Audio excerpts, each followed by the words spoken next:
이제 우리가 오늘 살펴볼 내용은 예수님의 제사장적인 사역이에요. 제사장. 우리가 예수님의 그리스도라고 할 때 흔히 세 가지였잖아요. 선지자, 제사장, 그리고 왕. 지금 이제 선지자 보았고 오늘 제사장, 다음 주 왕 차례예요. 근데 제사장이 하는 직무가 무엇인가를 볼 때 우리가 본문 말씀에서도 보는 것처럼 예수는 영원히 계시면서 제사장 직분으로 계신다라고 하는데 그 내용이 뭐냐? 자기를 힘입어 하나님께 나아가는 자들을 온전히 구원하시는 것이 제사장의 직무인 거예요. 이게. 그래서 그가 항상 살아계셔서 지금도 그들을 위하여 간구하시는 것, 중보기도의 사역을 지금도 제사장으로서 예수님이 감당하고 계세요. 여전히 지금 이 시간에도. 그래서 우리가 예수님의 제사장 사역을 자세하게 살펴보게 된다면 우리가 오늘도 하나님께 나아갈 수 있는 이유가 무엇인가? 자격 없는 내 힘이 아니라 예수님의 보혈 때문에 나아갈 수 있구나. 이 사실을 보면서 충만한 은혜를 누릴 수가 있게 될 겁니다. 오늘 이 제사장적 사역에 대해서 살펴보도록 하겠습니다. 자, 먼저 서론부터 보시면은, 자, 예수님은요, 제사장이라고 부르는 것이 여러분 어떤 점에서 보면 이상해 보일 수가 있어요. 자, 왜냐하면 예수님은 레위 지파가 아니고요, 유다 지파 사람이었어요. 원래 제사장이라고 하면은 레위 지파가 제사장의 지파거든요. 근데 흥미롭게도 예수님은 유다 지파 사람이었고, 예수님은 특별히 제사장의 의복을 입지도 않으셨고요, 거룩한 제의를 집례하지도 않았어요. 심지어는 목수로 일하다가 나중에 설교자로 일하신 분이 예수님이에요. 그렇기 때문에 이분이 제사장인 게 맞나라고 하는 의구심이 우리한테 들 수가 있어요. 근데 하지만 성육신하신 성자 하나님 예수 그리스도는 우리의 대제사장이세요. 구약 성경에도 수없이 많은 예언이 나오는데 스가랴는요, 그리스도가 왕과 제사장으로 섬길 것이라고 예언했어요. 그리고 다윗은요, 그리스도가 영원한 제사장으로 세우심을 받을 것이라고 예언했어요. 이게 구약에 나오는 일부분인 거예요. 그리고 이제 신약에서 바울은요, 그는 우리를 위하여 자신을 버리사 향기로운 제물과 희생 제물로 하나님께 드리셨느니라. 여러분, 이게 제사장의 사역인 거예요. 제물과 연관이 돼 있고 그 예배, 제사와 연관이 있는 게 제사장의 사역이에요.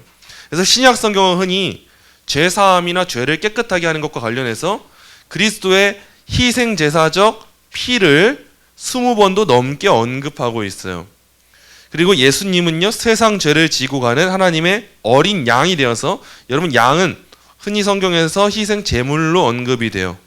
근데 예수님 스스로가 하나님의 그런 어린 양이 되셔서 자신의 목숨을 내놓으셨어요. 스스로가 제물이 되셨고 그 제물이 하나님께 바쳐지게 하셨어요. 제사장인데 제물이신 분, 그분이 예수님이시다라고 하는 것을 우리가 오늘 살펴보게 될 거예요. 그게 예수님의 제사장적 사역인 거예요. 자, 그리스도의 제사장직은요, 그리스도의 중보 사역에 여러 측면들이 있는데 다른 모든 측면들의 토대예요. 기반이라는 거예요. 만약 예수님이 하나님을 계시하는 선지자 및 마귀와의 싸움에서 이기는 왕이시기만 하고, 선지자이고 왕이기만 하고 제사함과 은혜를 가져다주는 자비로운 제사장이 아니셨다면, 여러분, 그러면 어떤 일이 펼쳐지냐? 죄인을 위한 복음은 있을 수가 없어요. 예수님이 단순히 선지자고 왕이잖아요. 그러면 우리의 죄가 어떻게 하나님에게 속죄가 될까요? 불가능한 일이 되는 거예요. 그건 우리한테 더 이상 복음일 수가 없어요. 우리의 죄가 해결되지가 않으니까. 오직 정의에 대한 계시와 진노하심의 직책만 있었을 거예요. 그렇기 때문에 그리스도의 제사장직은 그리스도의 직임 전체를 지옥불에 들어가야 할 자들에 대한 자애로운 긍휼로 충만하게 만드는 것, 그게 예수님의 제사장직인 거예요. 그래서 구약 시대를 보면 우리가 그 제사 제도가 참 많이 나와요. 특히나 레위기에 항상 그 제사에 대한 거, 그리고 의식법에 대한 거, 이런 것들이 많이 나오잖아요. 그리고 구약 성경에도 이외에도 뭐 성막에 대한 거, 우리가 아마도 이제 내년 1월이 되면 성경 통독에 대한 또 결단을 하실 거예요. 대부분 많은 분들이. 근데 다들 많이 포기하게 되는 게 레위기부터 포기를 합니다. 레위기에 가면 전혀 현대적이지 않은 것 같고, 출애굽기는 그래도 시나리오잖아요. 이게 내러티브가 있기 때문에 출애굽기를 보면 우리가 재밌어요. 홍해가 여기서 갈라지네. 그래, 골탕 먹어서 마땅한 바로가 골탕을 먹네. 이런 마음이 드는데 레위기만 봐도 제사, 의식법, 성막이 나오니까 이해를 못 하잖아요. 근데 이 모든 것은요, 사실상 예수님의 제사장직을 보여주는 이것 또한 일종의 그림자인 거예요. 그래서 이 그림자인 것을 알고 보면 훨씬 재미가 있겠죠. 내년에 여러분 레위기 절대 포기하지 마세요. 레위기는 넘어가야 되고 레위기는 오히려 더 재밌게 흥미롭게 읽어야 됩니다. 이 안에 예수님이 어떤 모습이 있을까? 이 안에 어떤 제사에 대한 규례가 나올까?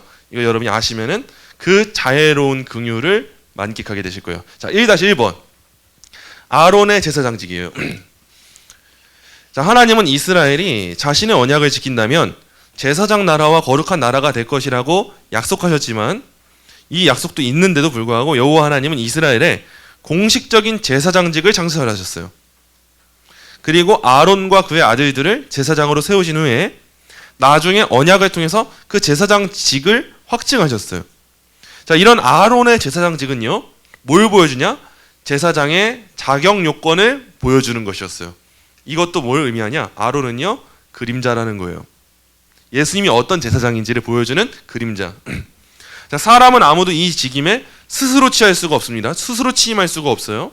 오직 하나님의 선택만이 이 제사장직에 임하게 되는 자격 요건이었어요.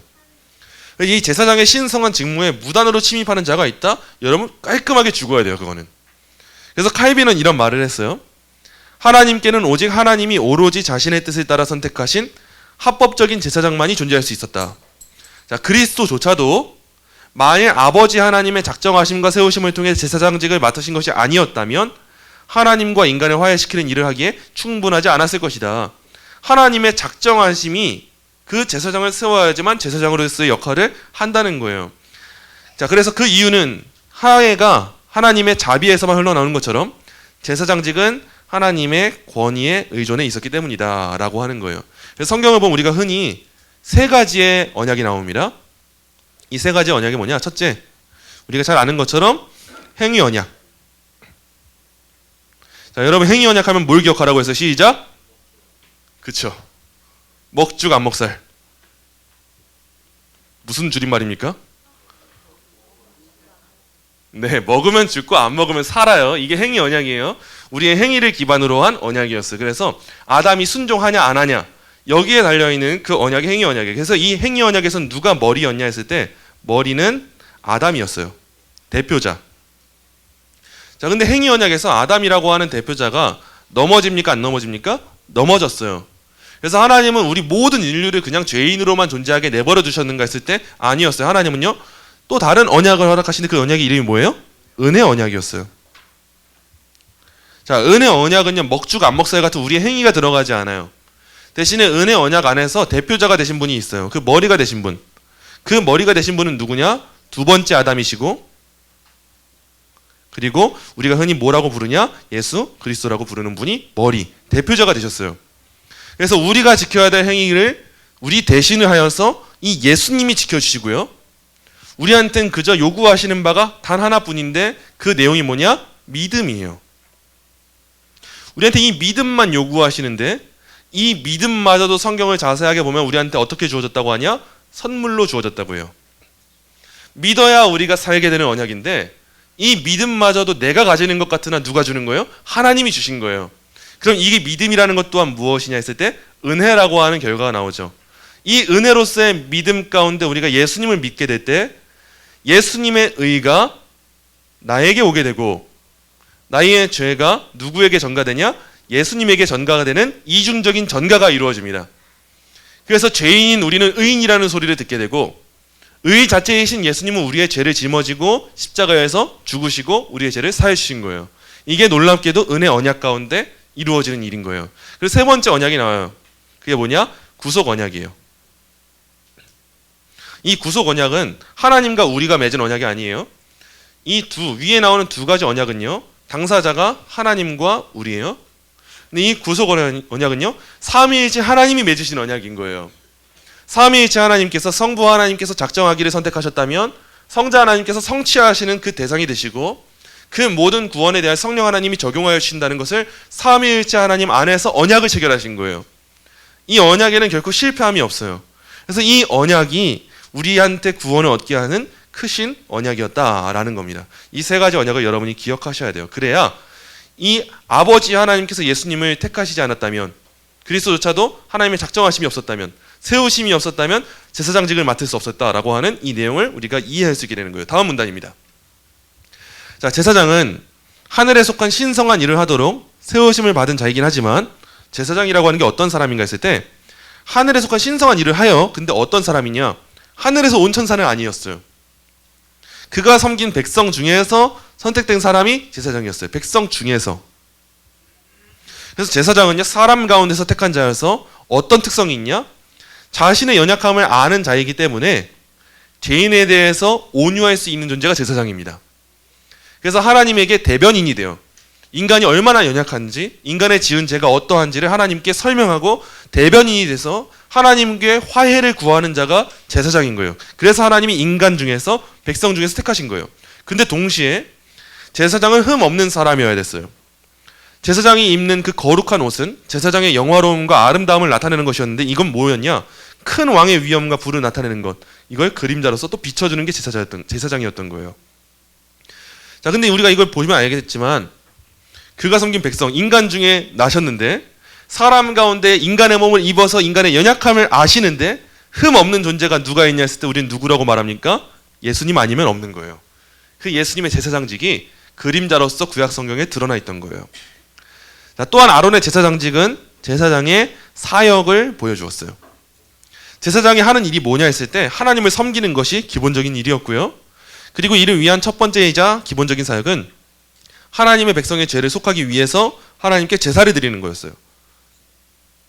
자, 짐승을 제물로 드린 이 제의적인 제사장들과 달리 이 그림자적인 제사장을 말하는 거예요. 제의적인 제사장은.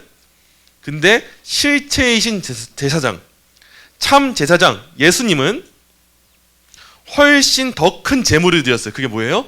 자기 자신이었던 거예요.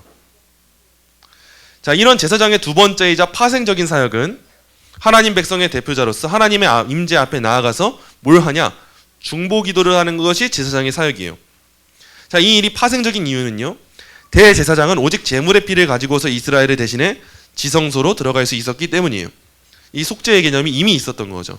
이스라엘 12지파는 오직 대제사장을 의지해서 여호와의 임재 앞으로 나아갈 수가 있었어요. 또한 제사장은 이스라엘 백성을 위해 하나님의 은혜와 평강의 복을 빌었어요.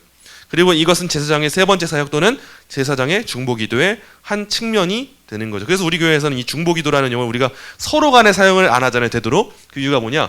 여전히 우리를 위해 중보하시는 분은 예수님 한 분뿐이셔서, 그래서 우리는 서로를 위한 기도 혹은 도고기도, 이런 표현을 우리가 사용해서 서로가 서로를 위해서 기도할 수가 있는 거죠. 자, 따라서 이런 아론의 제사장직에서부터 우리는 뭘 보게 되냐?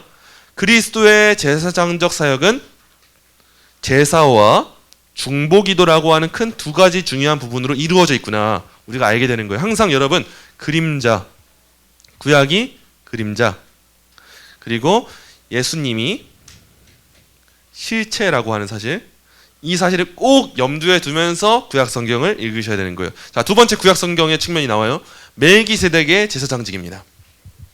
자, 멜기세덱이 하나님의 언약의 수혜자인 아브라함을 축복했듯이, 자, 그리스도도 언약의 복을 자기 백성에게 중보하세요.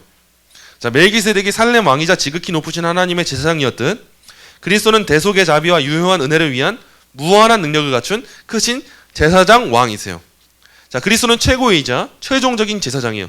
제사장의 가장 최고봉이라는 거예요. 아브라함이 멜기세덱에게 11조를 드리고 멜기세덱이 아브라함을 축복한 것은 사실상 그리스도가 아브라함의 자손인 레위인 제사장들보다 우월하심을 보여주는 대목이에요. 자, 율법의 예법은 하나님의 은혜와 관련한 일시적인 경륜이었을 뿐이므로, 율법, 우리가 다른 말로는 구약은 하나님의 은혜와 관련된 일시적인 경륜이었어요. 영원한 게 아니었어요. 그랬으므로 옛 언약은 더 좋은 언약인 새 언약에게 자리를 내주었고, 죽을 수밖에 없는 옛 언약의 제사장은 영원히 사셔서 자기 백성을 위한 온전히 구원하실 수 있는 그리스도로 대체가 됐어요. 이제 그림자가 실체가 되었을 때 전환점이 이루어져요. 예를 들면은 구약시대 때는요, 구원받는 대상이 누구였냐 했을 때 이스라엘 백성들이었어요. 어떻게 보면 국가라고도 할 수 있고요. 그래서 이방인을 향해서 구원이 열리지 않은 것처럼 비추어지는 대목들이 있죠. 구약 성경을 잘 보다 보면. 근데 신약 시대로 오니까 그림자가 실체가 되니까 어떤 실체가 펼쳐지냐? 교회가 구원의 대상이구나라고 하는 실체가 펼쳐지는 거예요. 예수님이 오시고 나니까 이 신약의 공동체는, 그리스도를 믿는 사람들의 공동체는 그리스도의 몸이구나 라고 하는 실체가 드러나게 된 거예요. 예를 들면 또 구약에서는요, 하나님이 자기 백성에게 표를 주실 때 무슨 표를 주시냐? 할례를 베풀게 했어요. 어린아이에게 할례를 베풀게 해서 언약 자손의 표를 눈으로 보고 확인하게 하셨어요. 우리는 눈으로 안 보면 이해를 못하니까. 자, 그런데 신약 시대에 오니까 실체로 주어졌어요. 하나님이 물과 성령으로 뭘 베풀게 하셨냐? 세례를 베풀게 하셨어요. 이런 전환점들이 구약과 신약에서 이루어지는 거예요. 이런 전환점을 보면서 우리가 배우게 되는 게 뭐냐? 새 언약이라고 하는 것이 있는데 그 새 언약이 누구를 중심으로 하냐라고 했을 때 예수 그리스도를 중심으로 하는구나. 더 좋은 언약이 우리한테 주어졌구나. 이거를 보게 되는 거예요. 자, 2번. 그리스도의 제사장적 제사에 대한 성경의 기본적인 관점입니다. 자, 제사장이 드리는 제사의 1차적인 목적이 뭐였냐? 속죄하는 것이었어요. 자, 여기서 속죄한다라는 것은요. 어떤 의미냐? 깨진 관계를 회복하려고 불의를 바로잡은 선물을 바침으로써 피해자의 분노를 달래는 것. 그것이 이 속죄한다라고 하는 의미예요. 피해자의 분노를 달래는 건데 이 피해자가 누구예요? 하나님. 하나님이 기껏 우리를 지어놨는데 우리가 하나님을 배신하고 배반하고 반역했으니까 그 하나님이 분노하시잖아요. 정의롭게. 그 관계를 달래려고 하는 것이 속죄예요. 자, 하나님은 제사장을 세우셔가지고 자기가 구원하려 한 백성이 죄를 지어 자기에게 잘못한 것을 바로잡고 자신의 진노를 달래게 하셨어요. 자, 신약 성경은 그리스도가 자신의 제사를 통해 이루신 것에 대해 세 가지 상호 보완적인 관점을 우리에게 보여주는데 그게 뭐냐? 속죄와 구속과 화해. 우리가 오늘 중심적으로 살펴볼 내용이 이거예요. 제사장을 통해서 이루어지는 일이 크게 이 세 가지입니다. 속죄, 구속, 화해. 앞으로 제사장을 생각할 때는 우리가 행위 언약하면 먹죽 안 먹살 생각하잖아요.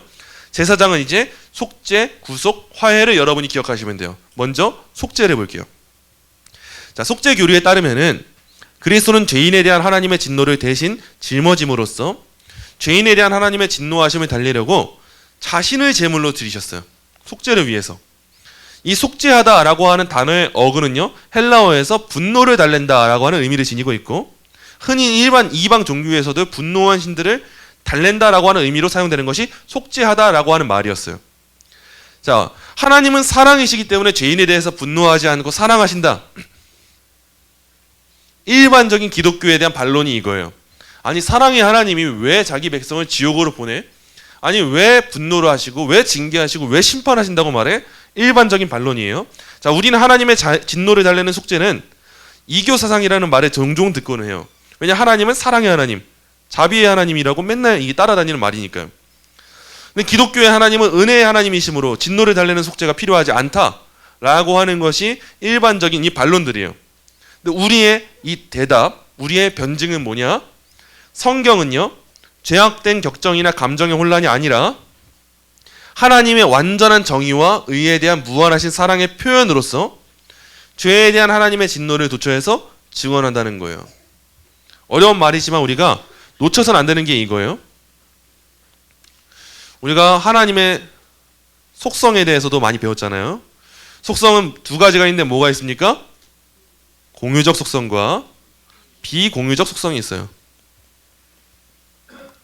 공유하시는 것은 우리가 하나님이 우리한테 하나님의 형상으로 지으심으로써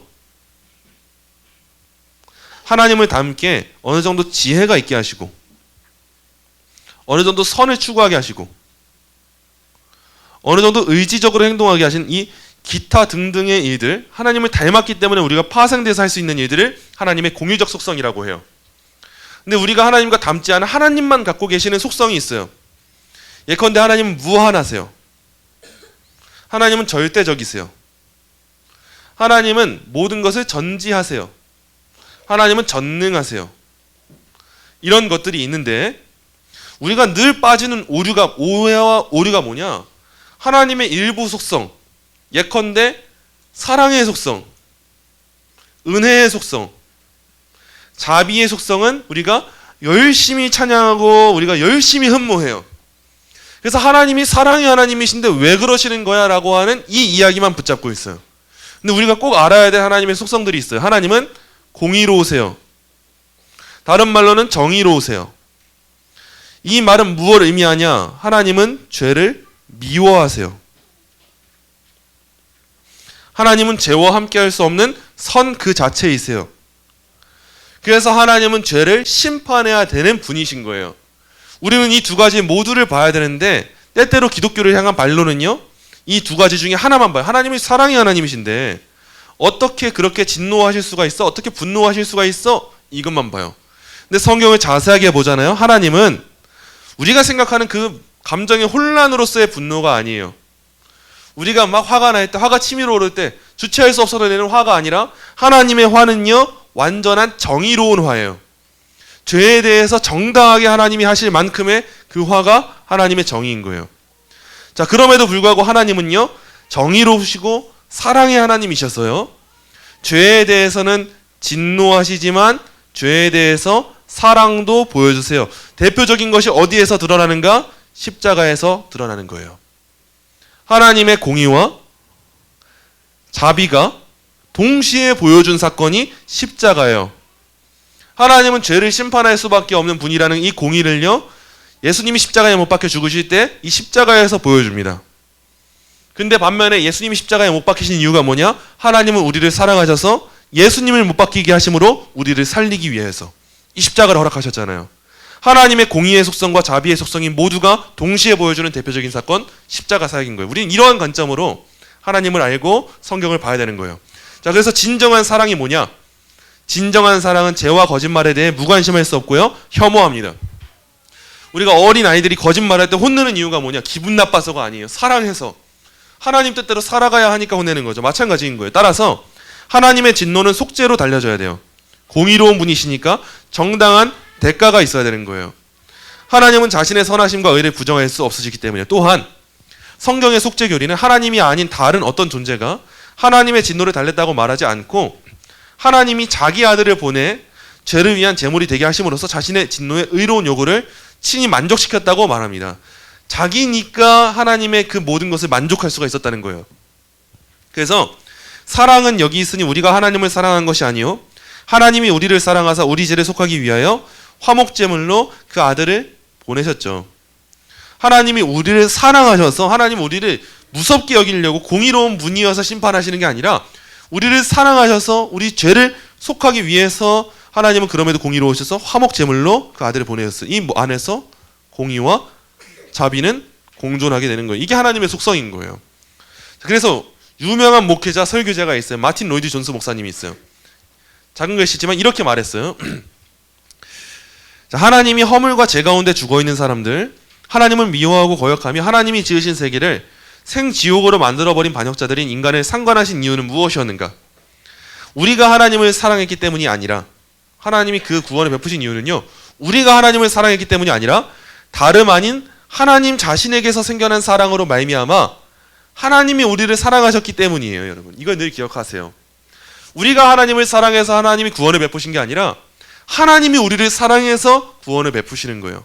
우리의 모습은요 지금도 그대로예요. 근데 하나님은 사랑이시기 때문에 우리 안에 있는 모든 것에도 불구하고 하나님의 크신 사랑의 마음이 그 모든 것을 했고 그 사랑 외에는 아무것도 관여하지 않아요. 그래서 여러분 우리 신앙은요 절대 공로주의가 있어서는 안 돼요. 이것이 발전될 때 우리가 흔히 행위구원이라고 하는 사상이 펼쳐지잖아요. 근데 이 행위구원이라고 하는 것이 정말 교묘해요. 여러분 과거에는 내가 믿어서 내가 내 노력으로 구원받았다 하지만 지금 우리가 이런 행위구원이 어디서 나타나냐? 그냥 사소하지만 내가 열심히 교회 청소한 거, 내가 열심히 하나님을 예배한 거, 내가 열심히 하나님께 헌금한 거, 내가 다른 사람을 사랑한 거, 여러분 이 모든 거 다 진짜 중요하거든요. 청소하고 예배하고 헌금하고 사랑하는 거 정말 중요한데 이것 때문에 하나님이 나를 사랑하신다고 생각하는 그 착각에 빠지면 안 돼요. 우리한테 항상 순서가 중요합니다. 내가 이걸 했기 때문에 하나님이 나를 사랑하시는 것이 아니라 하나님이 나를 사랑하셨기 때문에 내가 이걸 한 거예요. 그리고 내가 이걸 열심히 할 거예요. 열심히 할 건데 이 모든 건요 우리한테 천국 가기 위한 공로가 되지는 않아요. 우리의 공로는 오직 예수님의 보혈의 피예요. 이것만이 공로예요. 그래서 우리가 드높일 것은 결국 내가 아니라 예수님인 거예요. 나한테 자랑할 것은 없고 오직 자랑할 것은 예수 그리스도의 복음 말고는 없는 거죠. 그것 말고는 내 인생에 남을 것이 없습니다 말하는 게 우리 성도들이 되어야 되는 거예요. 자, 이어진 내용 볼게요. 자, 속죄의 수단이 뭐였냐? 수단은 하나님의 아들의 제사였어요. 자, 그리스도는 피의 제사로 속죄하셨어요. 아버지 하나님을 언제나 기쁘시게 해드린 하나님을 사랑하는 아들께서 의로우신 심판주의 진노와 저주를 담당하셨습니다. 그래서 그리스도의 속죄의 결과가 뭐였냐? 그리스도가 구원하시는 자를 하나님이 기뻐하시는 것이 속죄의 결과예요. 하나님이 이제 우리를 기뻐하세요. 원래는 우리를 향해서 분노하셨던 분이 이제 우리를 기뻐하게 된 거예요. 왜요? 하나님의 아들의 제사 때문에. 자, 선지자들은 흔히 죄인들에 대한 하나님의 분노, 진노, 경노에 대해서 말했지만 마치 신랑이 자기의 신부를 기뻐하듯 하나님이 자신의 속량함을 받을 자들을 기뻐하실 것이라는 약속도 기록했어요. 하나님이 기뻐 받으실 거다. 그래서 우리가 하나님께 거리낌 없이 나아가는 거예요. 이방 종교를 보면요, 그 우상 신들에게 나아가는 것이 굉장히 꺼립니다. 왜냐하면 그 신들은 굉장한 그 두려움의 대상이고 높으심의 대상이기 때문에 감히 제가 어떻게 나갑니까? 그래서 거룩한 의복을 입기도 하고 나를 감추기도 하고 고개를 들지 않기도 하고 두건을 쓰기도 하고 그러면서 신들에게 나아가요. 근데 그걸 생각하잖아요. 그거에 비하면 우리는 진짜 너무 편하게 나오지 않습니까? 근데 그 너무 편하게 나오는 이유가 단순하게 하나님이 우스워서가 아니에요. 하나님이 우스워서가 아니라 하나님의 사랑으로 우리가 하나님께 나아갈 수 있는 길을 하이패스로 만들어 주셔서 그런 거예요. 그래서 오늘도 우리가 예배에 오는 이 시간도 우리는 자유하잖아요. 마음이 무거운 마음으로 내가 오늘 앞에서 문 앞에서 예배당 앞에서 송아지 안 잡아가면 어떡하지? 오늘 흠없는 재물을 가져와야 되는데 내가 살짝 흠 있는 재물을 가지고 온 것 같은데 어떡하지? 이런 생각을 때론 좀 해야 될 필요가 있는 것 같긴 한데 안 하면서도 오잖아요. 그 이유가 뭐냐? 너무 완벽한 재물이신 예수님이 모든 걸 감당하셔서 그런 거예요. 그래서 이방 종교에서는 만족할 수 없는 진정한 기쁨은 교회 안에만 있는 거예요. 그래서 교회는요, 언제나 기쁨의 공동체가 되어야 돼요. 우리 교회가 가장 기뻐해야 됩니다, 여러분.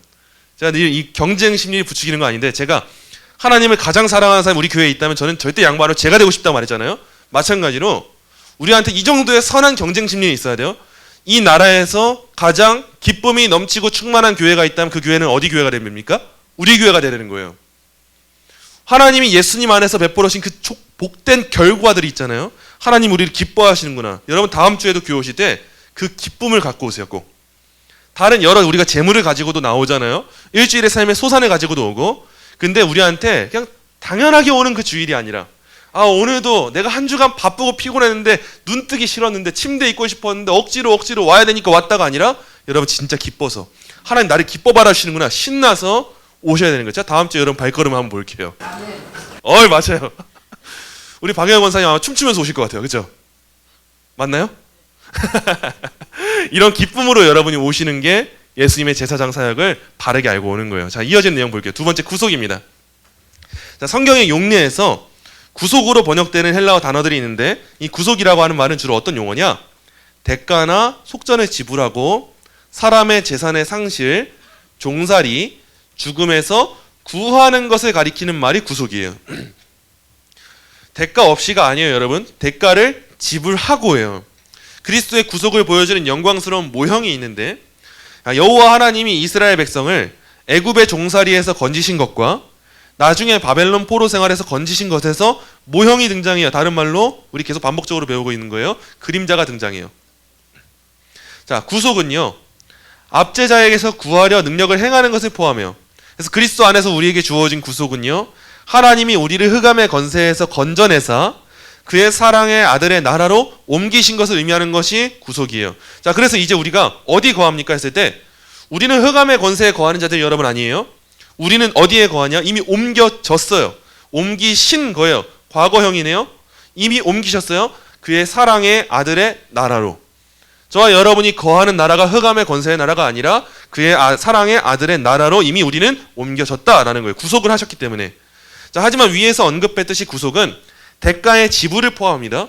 우리가 구원을 조건 없이 받았다고 말하잖아요. 근데 이건 반쪽이고 어느 정도 조건 있이 받았어요. 이 조건은 우리가 지불하지 않았을 뿐이에요. 구원을 거저 받았어요. 우리 측면에서 보면은. 근데 하나님은 구원을 거저 이루시진 않았어요. 우리가 늘 기억해야 되는 게 이거예요. 거저 받았다고 생각하고 대가 없이 받았다 생각하니까 너무 가볍게 생각하는 경향이 있어요, 우리가. 근데 우리는 항상 마음에 어느 정도의 짐은 있어야 됩니다. 거룩한 짐. 내가 구원받은 것은 그냥 거저 받은 것이 아니라 예수 그리스도의 속죄 사역으로 말미암아 받은 것이구나. 이제 내가 새롭게 얻은 이 생명은 그냥 거저 주어진 것이 아니라 예수님으로 말미암아 생명이 주어진 것이구나. 예수님의 그 생명값이 나한테 더해져서 나는 이제 그 안에서 걸맞는 삶의 무게를 짊어지고 살아가야 되는구나. 우린 이와 같은 책임의식을 가지고 살아가야 되는 거예요. 자, 이스라엘은 유월절 어린 양의 희생 없이는 애굽에서 구속될 수가 없었어요, 여러분. 유월절이 정말 재밌는 제도예요. 유월절이라고 하는 것이 그 문설주에 어린 양의 피를 바를 때 그 집에 하나님의 심판이 지나가게 되는 그 절기가 유월절이잖아요. 이게 얼마나 제대로 보여주는 그림자입니까? 그 문설주에 어린 양의 피를 바르라고 하잖아요. 근데 이 피를 바르라고 하는 명령이 주어졌어요. 이 명령이 재미있는 것은요, 명령이 주어질 때 믿는 사람이 있고요, 믿지 않는 사람이 있어요. 메시지는 사람들이 다 들어요. 근데 이 메시지를 듣고 순종에 옮기는 사람들은요, 믿는 사람들 뿐이에요. 우리 복음 전도도 그렇잖아요.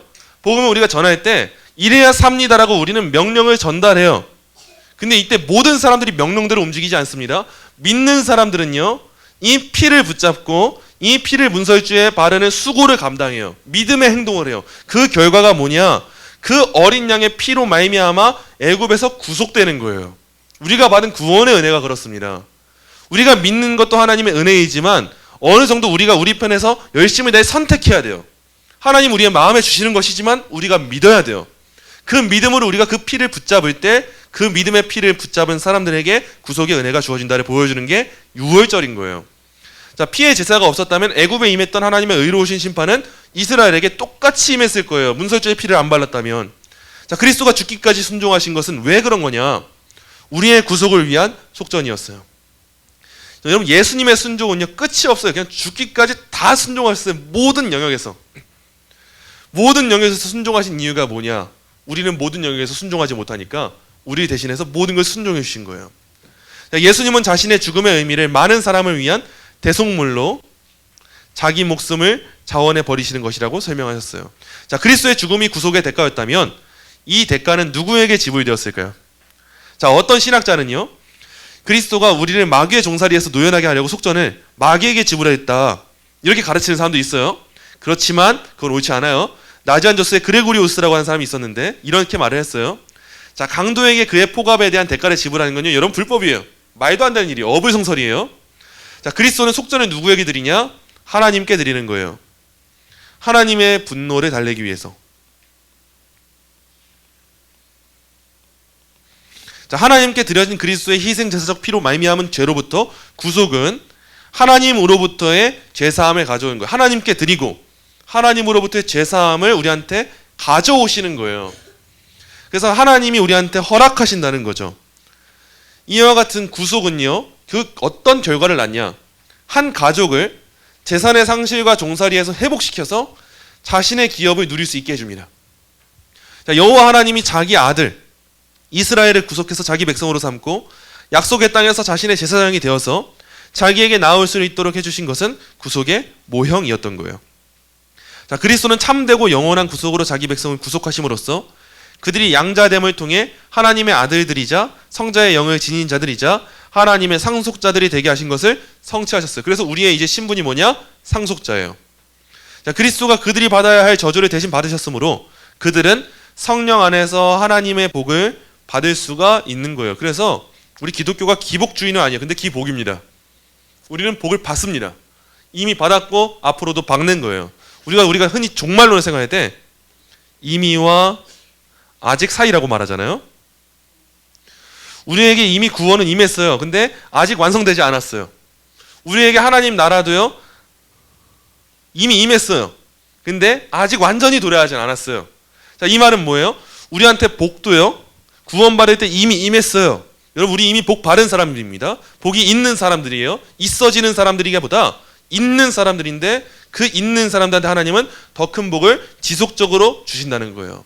기독교 안에 진정한 복이 있는 거예요. 근데 그 복이 어디서 오냐? 성령 안에서 하나님의 복이 오는 거예요. 성령님은 여전히 지금도 적용하는 사역을 감당하고 계신 거죠. 셋째, 화해입니다.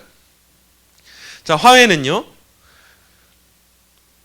태도와 관계가 적대적이고 틀어진 것에서 우호적이고 화목한 것으로 변화되는 것을 포함해요. 우리 인간 사회에서도 화해가 그렇잖아요. 틀어진 것이 변화되는 거. 이와 같은 화해는 죄로 말미암아 죄인을 향한 하나님의 의로우신 적대에서부터, 원래는 적대였어요, 죄인이 건짐을 받는 것을 가리킵니다. 하나님은 죄인을 위한 그리스도의 제사장적 제사를 통해서 화해를 이루셨어요. 그래서 너희는 하나님과 화목하라 라고 하는 이 초대는요, 하나님이 죄를 알지도 못하신 이를 우리를 대신하여 죄로 삼으신 것을 토대로 하는 거예요. 이게 항상 기본 베이스예요. 우리가 하나님과 화목할 수 있는 이유가 뭐냐? 죄를 알지도 못하신 이가 우리를 대신하셨기 때문인 거예요. 이 초대는요, 무엇을 토대로 하냐?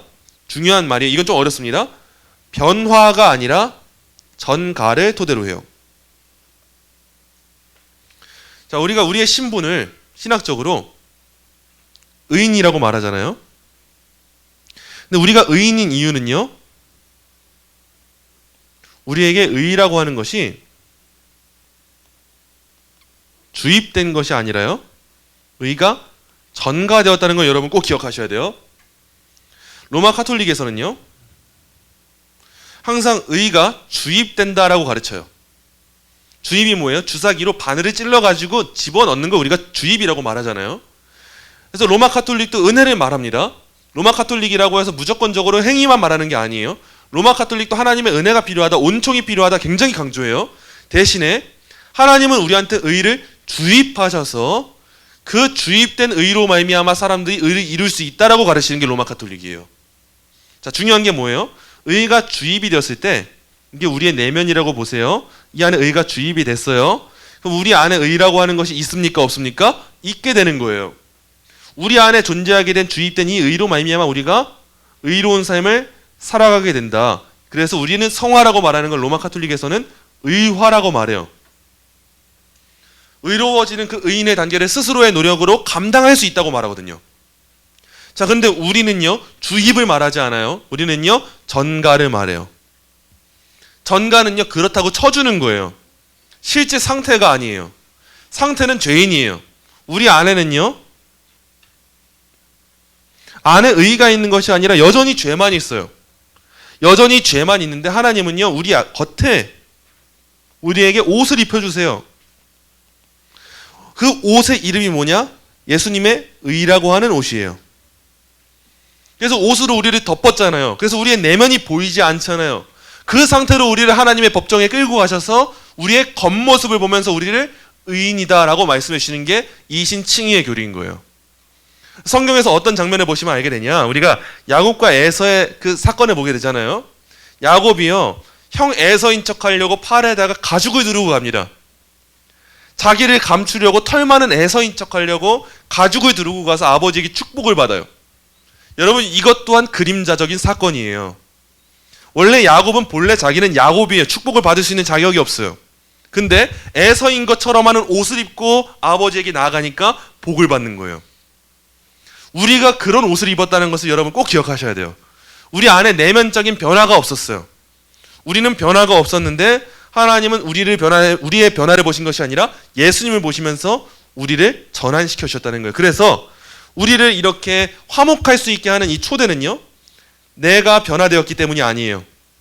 변화가 아니고 예수님의 의가 전가되었기 때문에, 예수님의 대속 때문에, 예수님의 속죄 때문에 우리한테 이 안에서 이 화목으로 우리를 초대하셨다는 거예요. 자, 우리는 그의 아들의 죽으심으로 말미암아 십자가로, 또는 그의 십자가의 피로 하나님과 화해된 거예요. 그래서 신약 성경 보면은 그리스도 안에서라고 하는 말이 바울 서신에 굉장히 많이 등장합니다. 우리의 삶에서 등장하는 모든 간증거리들이 있을 거예요. 그때 우리의 말 앞에는 항상 뭐가 붙어야 되냐? 그리스도 안에서. 항상 그리스도 안에서, 그리스도로 말미암아, 그리스도 때문에라는 말이 우리한테 붙어야 우리의 공로가 드러나지 않고 예수님을 자랑하는 간증이 되는 거예요. 여러분, 항상 입에 항상 이제 밥 먹듯이 붙이세요. 내가 지금 나 된 것은 누구로 말미암은 거예요? 그리스도로 말미암은 거예요. 지금 우리가 하나님을 예배할 수 있는 이유는 뭐예요? 그리스도 안에 거하기 때문인 거예요. 그리스도 때문에 오늘도 우리가 교회에 올 수 있었고, 그리스도 때문에 우리가 오늘도 사랑할 수 있었고, 그리스도 때문에 우리가 앞으로도 살아갈 수 있는 거예요. 앞으로도, 지난 시간도 오늘도 앞으로 우리는 그리스도 안에서 그리스도의 공로로 말미암아 살아가는 거예요. 자, 원수의 반대는 여러분 벗이에요. 원래 우리는 하나님의 원수였어요. 근데 이제 반대가 되었어요. 벗이 되었어요. 따라서 화해의 열매는 하나님의 벗이 되는 거예요. 화해의 목표는 단지 하나님의 심판에서 벗어나는 게 아니에요. 심판만 피했으니까 이제 됐다, 이게 아니라 하나님과 우호적인 관계로 회복되는 것이에요. 그래서 하나님은 모든 화해 사역을 이미 다 마치셨고 끝났네요. 과거네요. 마치셨네요. 우리에게 요구하시는 것이 뭐냐? 그의 아들을 믿으라는 것뿐이에요. 여러분 친구 만날 때 굉장히 즐거워요. 친구 만난다는 것, 벗을 만난다는 것은요 굉장히 기쁨입니다. 그거는 누가 시켜서 하는 것이 아니라 내가 즐거워서 하는 일이에요. 여러분 신앙생활이 그래야 돼요. 우리가 하나님 앞에 열심을 다해 섬기는 것은요 이제 우리가 원수로서 섬기는 게 아니에요. 두려워서 섬기는 게 아니에요. 이제 우리가 벗으로서 너무 기뻐서 그 시간이 나한테 행복해서 그래서 섬기는 거예요. 여러분 이제 그렇게 신앙생활 하셔야 되는 거예요. 3번 그리스도의 제사장적 제사를 믿는 믿음이에요. 자, 그리스도의 제사에 대한 복음은요 우리를 그리스도를 믿는 믿음으로 부릅니다. 자, 이것은 지금까지 우리가 검토한 그리스도의 제사에 대한 세 가지 설명 하나하나에서 분명하게 드러나요. 하나님은 그리스도를 그의 피로써 믿음으로 말미암은 화목 제물로 세우셨어요. 그리고 그리스도는 율법의 저주에서 우리를 속량하셨어요. 그래서 믿음으로 말미암아 성령의 약속을 받게 하셨어요. 그러므로 우리가 믿음으로 의롭다 하심을 받았으니 우리 주 예수 그리스도로 말미암아 우리로 화목하게 하셨어요. 그 우리 주 예수 그리스도로 말미암아 우리가 하나님과 화평을 누리고 있게 돼요. 여러분 그래서 믿음이라는 게 뭐냐? 믿음은요 우리의 유일하고 완전한 속죄, 구속, 화해인 그리스도의 제사를 붙잡는 것이 믿음이에요. 이제 우리가 예수님을 믿습니다라고 할 때 우리의 신앙이 세부적으로 이제 더욱더 자세해지는 거예요. 우린 예수님의 무엇을 믿냐? 속죄를 믿고요, 구속을 믿고요, 화해를 믿어요. 이걸 모르고 믿는 사람과 알고 믿는 사람은 이 안에 충만한 기쁨이 천지 차이가 됩니다. 우린 이 내용을 알고 믿는 거예요. 그래서 우리는 우리의 교만과 불신앙을 내던지고 그리스도의 위대한 사역을 전적으로 의지해야 돼요. 전적으로예요. 전적으로. 우리는 우리 죄를 대적하는 우리 양심을 통해서 말씀하시는 하나님의 분노를 느끼고 있습니까? 죄를 회개하되 우리의 참회와 회개를 의지의 속죄를 받으려 하지 말고 우리의 공로를 삼으려고 하지 말고 회개는 하지만 그리스도가 죄인에 대한 하나님의 진노를 우리 대신에 남김없이 받으셔서 이루신 그 속죄를 의지해야 돼요. 그래서 하나님이 우리에게 웃음을 띠시고 우리를 시인하시기를 바란다면 우리의 모든 그 선행의 토대는요 그리스도의 순종과 죽음을 온전히 의지하는 것에 두어야 되는 거예요. 그래서 우리의 신앙은 뭐냐 했을 때 신앙은요 의지예요. 누구를 의지하는 것인가? 예수님을 의지하는 거예요. 늘 붙잡는 겁니다. 늘 다시금 붙잡고 또 붙잡는 거예요. 우린 연약해서요 한 번 의지한다고 해도 또 놓쳐요. 또 놓치고 또 놓치는데 하나님은 우리를 그냥 가만히 내버려 두시는 것이 아니라 어떻게든 우리를 사랑하신다면 다시 하나님을 붙잡을 수 있는 그 시간을 허락하세요. 그렇게 우리를 추격하세요. 여러분 그 사랑으로 우리를 추격하세요. 그 모든 곳에도 계시고 우리와 항상 변치 않으신 그 분이 그 하나님께서 우리를 택하시고 세우신다면 우리가 비록 탕자와 같이 살아도 그러면 안 되겠지만 그런다 할지라도 하나님의 사랑은 우리를 평생토록 추격할 거예요. 그게 우리가 은혜로 고백하는 찬양의 이유인 거예요. 자, 우리의 죄가 우리를 마귀와 타락의 세력에 묶고 종이 되게 하여 죄책의 무거운 짐 아래 두고 있습니까? 여러분 만약에 죄책의 무거운 짐 아래서 여러분 허덕이고 있는다면 이어지는 문장을 보세요. 예수 그리스도의 십자가에서 여러분 소망을 발견하셔야 돼요. 죄책에 억눌리는 것이 아니라 예수님의 십자가 앞에서 소망을 발견하셔야 돼요.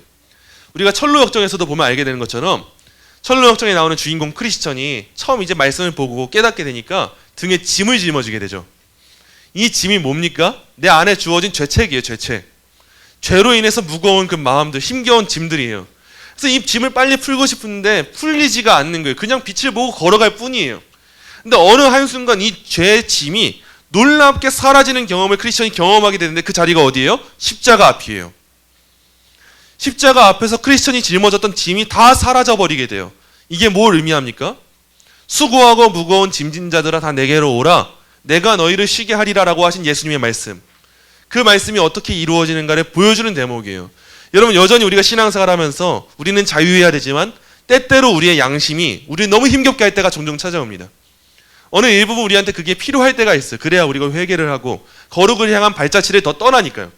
근데 여러분이 만약에 너무 지나칠 정도로 죄의 무게에 짓눌려 있으시다면 예수님 안에서 자유해지는 법도 배우셔야 돼요. 너무도 힘들고 너무도 괴로워서 죄책에 짓눌려서 기쁨을 만끽하지 못하고 있다?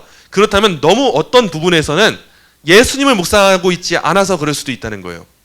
그런 때가 여러분에게 찾아오신다면 여러분 꼭 십자가를 바라보시고 제사장 대신 예수님을 의지하심으로써 여러분의 죄가 하나님 안에서 자유하게 되는 그 경험을 해나가셔야 되는 거예요. 이어진 내용 보실게요. 자, 구속주이신 그리스도는 멸망할 영혼을 해방시키시려 하늘의 모든 천사보다 더 가치 있는 속전을 이미 지불하셨어요. 이미 하셨어요, 여러분. 이미 결제가 끝났다는 거예요. 우리 자신을 십자가에 못 박히신 그리스도의 발 아래에 우리는 그저 두어야 되는 거예요. 그게 믿음이에요. 그러면 그리스도가 우리의 쇠사슬을 제거하고 우리를 자신의 형제나 자매로 받아들여 우리를 본향으로 인도해 거기서 아버지 하나님 베푸시는 잔치에서 영원토록 먹고 마시게 하실 거예요. 이게 예수님의 제사장적인 사역인 거예요. 자, 이 제사장 사역 기억할 때 딱 세 가지 기억하라고 말씀드렸어요. 첫 번째 뭡니까? 어떤 거예요? 속죄죠. 두 번째 뭡니까? 구속. 세 번째가 뭐예요? 화해. 속죄와 구속과 화해의 사역을 예수님이 감당하셨고 이미 하셨고 지금도 하고 있으세요. 그게 예수님의 제사장으로서의 사역인 거예요. 자, 우리가 생각해 볼 내용들 오늘도 이거 가정에서 꼭 한번 생각해 보세요. 첫째, 신약 성경에서 하나님과 화해한다는 것은 하나님에 대한 우리의 태도와 변화를 가리키는지 한번 여러분 다시 한번 점검해 보세요. 아까 전에 의의 주입이냐 전가냐 잠깐 다루었잖아요. 어려운 내용이니까 여러분 다시 한번 점검해 보세요. 어떻게 하나님은 우리와 화해하실까? 자, 아니면 우리에 대한 하나님의 태도의 변화를 가리키는가? 성경의 근거에서 여러분 한번 찾아보세요. 근거 구절을 살펴보시면서 그 대답을 한번 스스로 찾아보세요. 둘째, 이건 변증적인 차원이에요. 누군가 이렇게 말했다고 한번 생각해 보세요. 그리스도가 하나님의 진노를 달래기 위해서 죽으셨다고 말하는 것은 야만적입니다.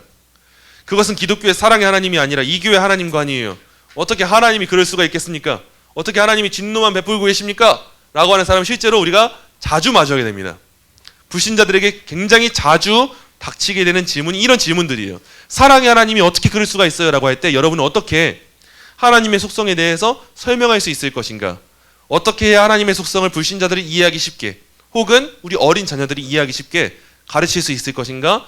여러분 한번 정리해 보시고 가정에서 우리 자녀들과 대화해 보시고 내 이웃들과 내 동료들과 내 신앙의 지체들과 한번 이야기하고 나눠보신다면 우리가 단순히 배운 것에서 끝나지 않고 이제 증인으로서 이 내용을 전달할 수 있는 그 변증할 수 있는 변증가로서의 삶을 우리가 살아갈 수 있게 될 거예요. 오늘 내용 여러분